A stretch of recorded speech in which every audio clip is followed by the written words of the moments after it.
welcome to What's the Point? The intersection of faith and life. This is episode 3, Mother's Day edition. I'm your host, John Muth, and joining me, as always, is my amusing co-host, Trey Fall. You're an idiot. I got one more. Well, it's a little behind because of the Bluetooth. Doesn't play the whole thing. You're such a dork. That's exciting. Amusing. See, I did a pun because you're amazing and you're amusing sometimes. Oh, funny. Amusing. Yeah. If people are wondering why there are random cow noises, go back and watch episodes 1 and 2 for context. Yeah. Yep. Episode 1 especially. You got to start at the beginning. This is a serial podcast. We're telling a story from week to week. You got to catch up.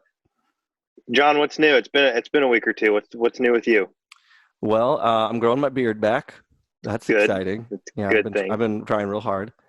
I've been playing with my kids a lot more, so that's been fun. I've had. When you say playing with your kids more, does that mean you've just been playing more video games? Not necessarily. No, really. Honestly, we've been outside a lot. Like I've been doing a lot of yard work, both in real life and in Animal Crossing. To your point. And I'm finishing up a recording project I've been working on. Nice.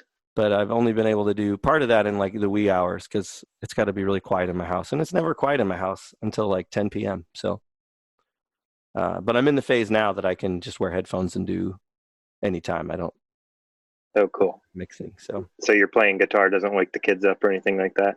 It doesn't. It's, I was really surprised. So. Nice. Brown noise, baby. Very brown cool. Noise. You probably listen to brown cow noise like this. Oh, goodness. Let's see, what's this one?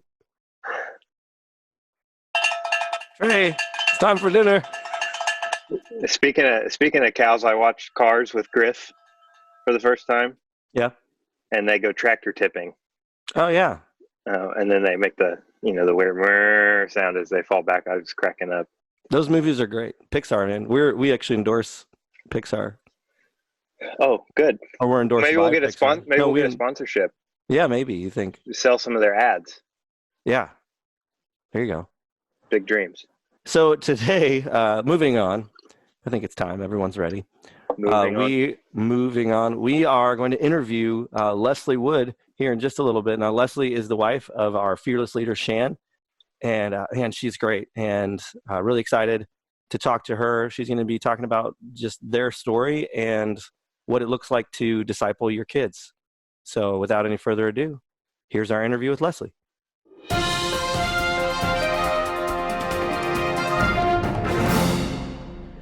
And we're back. We're here with Leslie Wood. Hi, Leslie. Hey, how are you? I'm great. Thank you for joining us today. This is actually our Mother's Day edition of the podcast. That's what we've dubbed it. So Episode 3, Mother's Day. Yeah, no pressure. And not the day this will post, but the day we're filming this is your anniversary. Mm-hmm. So happy anniversary. Thank you very much. Why don't you tell us a little bit about just your family and Shan? How many years is this for you guys? What anniversary? 32. 32. Wow, that's awesome. Yeah. We met 33 years ago. We met in a church. I was on a PR team for my college where I was attending. And we would go to different churches every weekend to talk about the college. We would sing, do concerts, and all that kind of stuff. So we were at Inglewood Church in Jacksonville, Florida. Shan was in the Navy. He had already been in 2 years, and he was like his second Sunday there. He just happened to find that church in the phone book. And we met on a Sunday morning. We did Sunday school together. And I was a phone book? Wait, what? Oh, that's the thing you sit on. So, sorry, go ahead. Yeah. So we just met. I mean, I saw him. We didn't actually converse, but he was in Sunday school with me on Sunday morning. Then in the evening, we would do youth things, youth concert and youth. And so we were there. He was there, and he was just trying to get to know people. And then we did a concert Sunday night. And after church, I went up to him and talked to him, and we talked. And I think we talked for probably 40 minutes, and I had to get going, go back to Orlando. And I went home and told my mom, I'm going to marry this guy. I knew it. I can't explain it to you. I just knew. So So you made the first move. Yeah, I did. And then a year later, we were married, May 7th. Wow. 88. I had to think, wait, yeah, 88. I think, yeah, 88. So, yeah, we have 3 kids. They're all out of the house. We have twins, boy-girl twins that are in ministry. My daughter and her husband minister in Pointe, Florida. My son and his wife minister in Roanoke, Virginia. They're all on staff, all 4 of them. My youngest Ken graduating from Baylor University in December with a degree in the money. Accounting, right? Isn't it? I know this one. She'll have her master's. I'm sorry, Kendall. She'll have her master's in accounting. And the baby of the family always gets, yes, gets the she shaft. did. It was, yeah. I'm sorry, Kendall. Yes, accounting. And she lives in Waco, Texas. She ministers with Antioch Church there. She works with the children's ministry. So yes, all 3 of our kids are serving in churches. That's awesome. Mm-hmm. That's really cool. Leslie, when you had all your kids, for all of them to be serving in the church now is an incredible accomplishment, I guess. I don't know if you consider it accomplishment, if that's the best word. But when they were born, did you have to intentionally decide, like, yeah, we're going to disciple them, we're going to do these practices, we're going to follow these things in hopes that they follow Jesus? Like, how intentional were you with that, or did it just kind of happen? Well, I'll tell you a little story. I was right before I was given birth to the twins, or right after. I can't remember the moment, but I remember there was a moment, it was probably in the night because I didn't sleep very well then, where I just had to say to myself, I have to know what I believe. And I grew up in the church. I'm a minister's kid. I went to Bible college and graduated with a Christian education degree. And I had that moment of thinking, it's not a game anymore. It's not a theory. I have to actually know and believe what I believe, because I'm going to pass this on to the kids. We are going to pass this on to the kids. And so there was that moment of, okay, real life has just begun. And so I would say that I can't honestly say we intentionally discipled them when they were little, since the beginning, probably in the high chair. I think one of the most important things that any parent can do for their child is letting them pray and learning how to pray. And we have Kendall on video, and Connor's sitting next to her, and she's in her high chair and she's praying. And I don't know why I was recording it, but I can remember her saying, God, mommy, daddy, Connor Taylor, mommy, daddy, whatever she knew was praying, but we let them say whatever they wanted to say in their prayer. That was their prayer. And we encouraged that every day when we sat down to eat. And that's where it kind of started to be the reality of, okay, what do we say? We're going to pray now. Put your hands together and bow your head and close your eyes. And they learned to pray from the beginning. And then from there, I honestly said we didn't do family devotions. I mean, honestly, we didn't do all that, but they were in the church. My twins were in church 6 days after they were born. And that's kind of where it went, that they were always in church, but we kind of just tried to be authentic and live it on Monday. In church, we were there and they knew that they were in church and their dad was the preacher up in the front, but we never, there wasn't a thing where it didn't blend. It kind of just blended. It kind of happened because we tried to live it at home. That's really good. I think about that in my own life with, with my kids, is that I want them to see like consistency for me. And I know when I'm being inconsistent or when they know too. We've had to be extra patient during this season, especially. And that's so hard to do. So like this is encouraging and helpful for me because I want my kids to grow up loving the church. And Kristen and I talk about this sometimes too. She's a pastor's kid. Mm-hmm. And, but we're, a lot of times church, since I work there, it's, a lot of times, oh, dad can't do this because he's at church, or dad can't do this because he's got to go to church, or, and so I guess it's not a huge fear, but it's a little bit of a worry, I guess, that, I don't want them to grow up equating church as something negative because of that. Yeah. So was that a concern for you? Yeah. And how did your... I made a point of, Yeah. My dad was, being a preacher, made it a point to be home all the time, as much as he could. And we really talked about that now there are seasons where you can't, there's seasons when things are happening in the church and you need to spend more time away from home, but it's not always that way.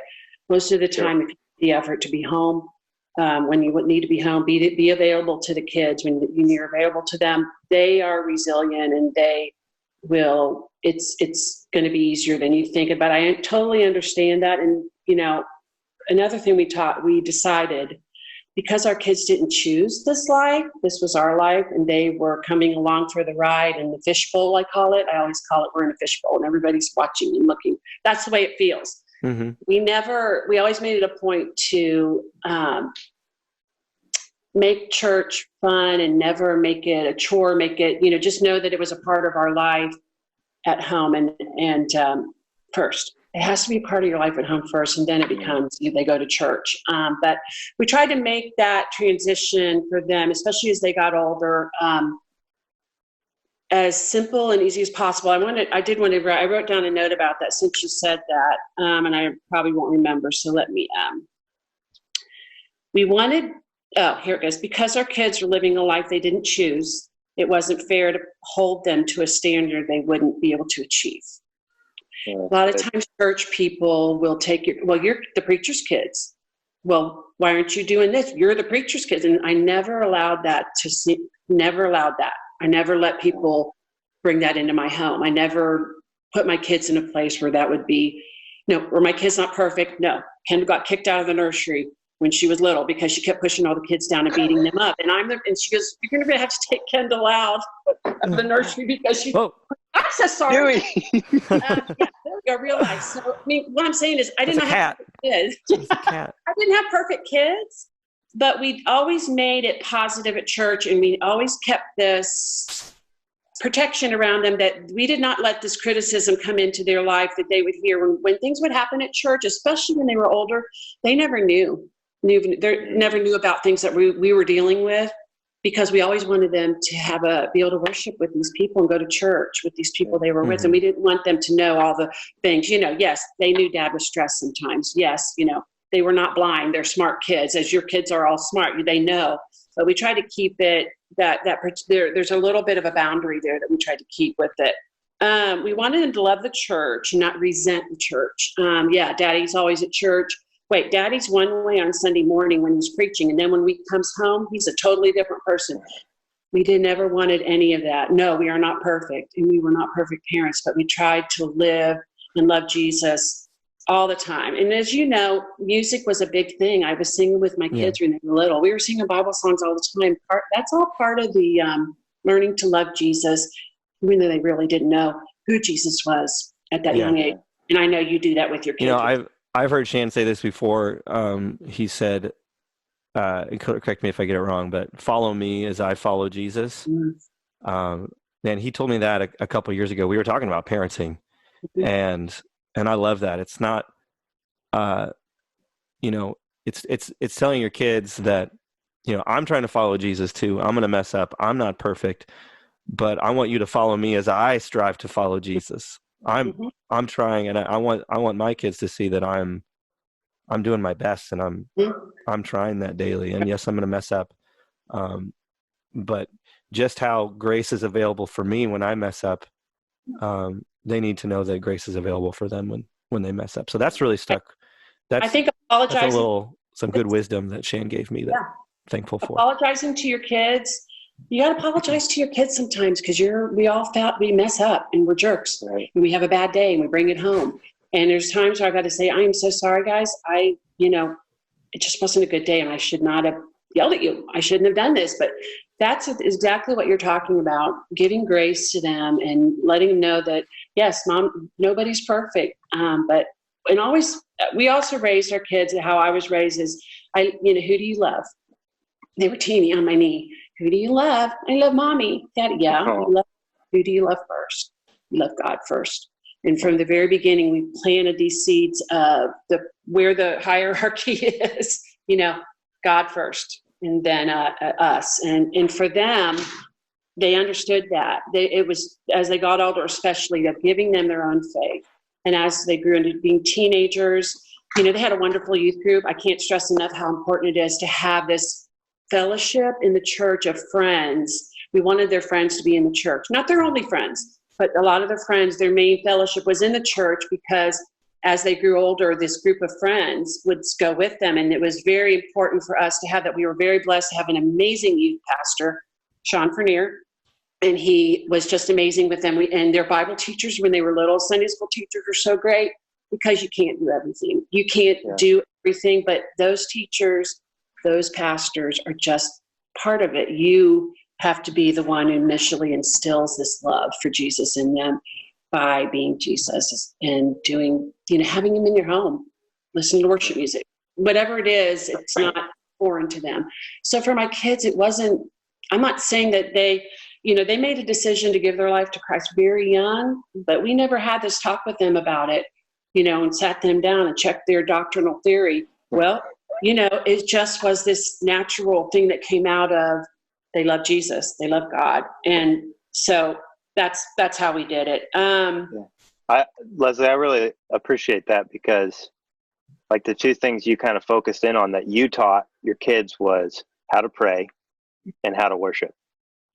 And a lot of times I think it's easy to think we're discipling our kids if they know all their Bible stories, if they can win the sword drills, as we used to call them and while scripture's good, sword drills, it's this thing you used to do where the teacher would tell you to look up a place in the Bible and you'd race to it. Sword. Is that an acronym? Yeah. Or is it like sword, like the Bible is a sword? The Bible is a sword, yeah. Okay. So I don't know. I really appreciate that, because it's easy to get so content focused, and I'm all for learning the Bible and spending time in scripture, but sometimes the worship aspect and the prayer are the basic building blocks that even adults don't know how to do. And so that's been good for me to hear. I mean, that's it for me. I don't know anything about the Bible. I'm just kidding. I know some stuff. Leslie, how much did you involve, because I'm a preacher's kid too, and I think what you're kind of telling us applies to people who are heavily involved in the church and people who aren't necessarily as involved in the church. But how much did you involve them in serving and volunteering and like actually participating in the church rather than just attending? Does that make sense? Yeah.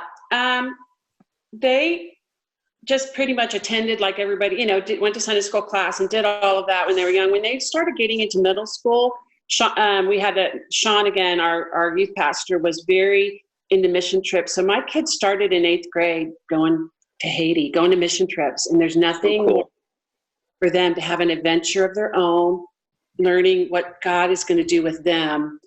And so that was one of the things. And they also started a youth worship band young, and they were involved in that. All three of my kids were. And so that was a great outlet for them to have their own. They could own it, have something of theirs that wasn't us. It wasn't my Bible study or Shan preaching. It was them having their time. They're owning it. And that is the encouragement of something I forgot to mention. Prophetic grace. I love prophetic grace. Prophetic grace is, man, God's going to do amazing things with your life. Just wait and see what God will do. He's going to do this. You're going to do whatever you're going to do whatever you want to do, and God's going to do amazing things. Saying this gives them a vision when they're little of, wow, I could do that. Well, I can go on a mission trip to Haiti. I can go to Mexico. I can serve. I can do all this, because we always wanted them and kept giving them back their relationship with Jesus, not our relationship. And they got their relationship through our relationship with Jesus, but they had to own it. They had to have their own. And as they got older, we just would say, we're not always going to be here for you when you're off somewhere. You got to make decisions on your own. And you're going to answer to God. We are going to do our part, but you are going to answer to him for what you guys do. And so telling them that, not out of fear, but out of ownership. There's something about owning it and knowing that they have their own faith. It's a gift that you give them. So you aren't a parent dropping your kid off on the front steps and taking off. what's the point? There's no point if you aren't involved and you aren't invested. They know it. They know everything about you guys. Your kids know everything that how it is at home. And no, it isn't perfect, but there is a standard of knowing what you believe and giving them a vision of what they can do with their life. And also using, sorry, I know I'm rambling. This is important too. Using the Bible as a tool and not a weapon. I know I've heard stories of parents making their kids write Bible verses as punishment. And I'm like, no, we don't use the Bible as a weapon. We don't use it as punishment because they aren't going to love it if they're having to write it because you're making them or whatever it was. It's like, I make mine pull weeds. Bible What's that? Yeah, we didn't quote scripture to them, but we tried to use it. So for instance, we in Florida, we had just moved to Florida, just got a house. We were broken into. So I came home with the kids were little. I was at church for some reason, brought the kids home, and my front door, I couldn't get in. And I got out the back. Well, they had broken into our house. Well, they had taken some things of the kids, and Taylor's piggy bank was broken and shattered all over the floor. And it was very traumatic. Well, for me too, but for them, it was like, Mommy, bad people came into our house. And we, once we calmed down and we talked about it, and, they were very insulted and very like, why, how does this happen? And then we talked about the scripture, and I didn't know about my Bible, but I just talked about how, our treasures in heaven, kids. I mean, I know you're going to miss your piggy bank and your little video game that they took, and nothing was worth much. It wasn't that big of a thing as far as value, but for them, it was like, remember what Jesus said? Our treasures in heaven. These things are just temporary, and I know you're sad, but we'll get another piggy bank. So using the scripture stories without having to, you're not preaching at them. You're just making it real for them. Oh, that's right. That's what Jesus said. Our treasure's not in heaven. Our treasure's in heaven. It's not on earth where thieves can break in and destroy. And things like that. That's what we, those kind of opportunities, using opportunities to make it real, make it authentic, make Jesus someone that they can really know, not just hear about and learn all the stuff about him. And then that kind of stuff. So I encourage that. Sorry, I told you I was going to ramble.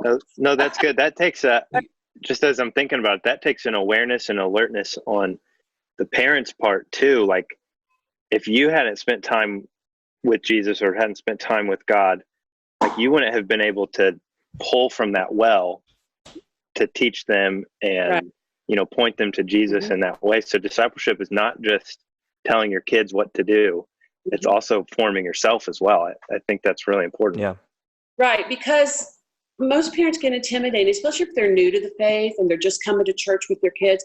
They don't have to know every Bible verse and memorize it. 2 or 3 things. And then they can just talk about it and talk about how Jesus loves you. And I love the song, guys. Listen to this verse. And I would drive my kids crazy with songs, but listen to and listen. And I still do that now. My kids are in 3 states. I'll find a worship song I'm in love with, and I'll share it with them. And listen to this one, because now we're all equal. We're all believers at the same level, and they're still teaching me things. But it's this wonderful friendship of, love the song, I love this. And they'll send worship stuff to me, or they'll send something to me. And so it's very, very encouraging, but it doesn't have to be intimidating. It just has to be real. It just has to be authentic. And I don't know, kids, let's look it up. I don't know what God's doing right now. I don't know why I lost my job. But you know what? I think God's going to take care of us, and reaffirming that God loves you. God's going to take care of you. He's crazy about you. He's going to do amazing things in your life.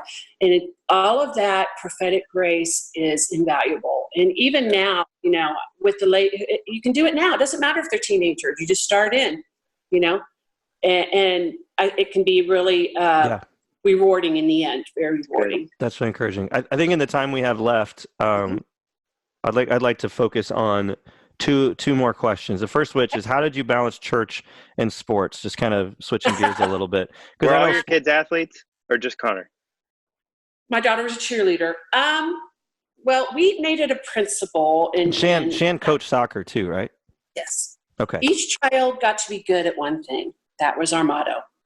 Because when you do too many things, you don't have any family time, and it gets really crazy, and it's crazy enough. So they all got to choose something to be good at. Connor did soccer, Taylor did music, and Kendall did student government, cheerleading, and everything else you can do in high school is what Kendall did. See, Kendall, she remembered. Yeah, she remembered what you're into, Kendall. She's very self-disciplined kid, so encouraged. she could do multiple things and do them well. I wasn't like that. But anyway, we tried to keep it simple because sports, all of it, any activity that's outside of the family time is to steal from that time. And there are seasons where you're crazy, and then there's seasons where you're not. But it's choosing to limit what they want to do because you just have a little bit of time with them. That time goes so quick. So choosing certain things and then keeping it simple is how we did it.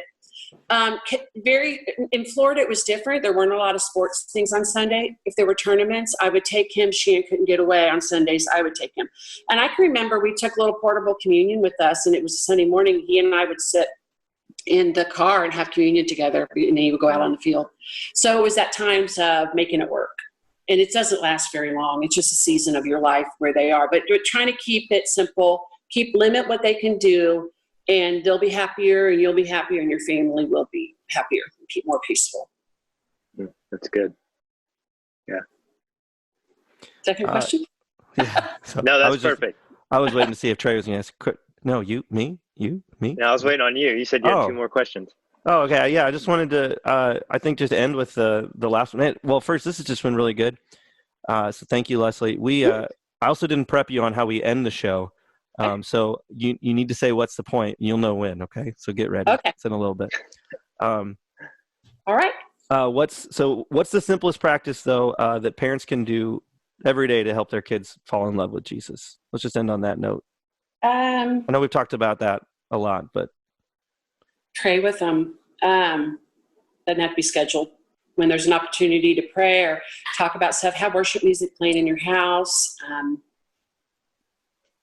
Ask them, what's their favorite scripture? What do they love about Jesus? Just having conversation with them was so important. And, I was thinking about, one of the questions was, we take a lot of drives, Shannon and I do, and we did it with the kids. Most of our discipling was conversation with them. We used to have Sunday afternoon after church lunch was a lot with family. They loved that. We didn't have a lot. We were always broke because when you're in ministry, a lot of times you're broke.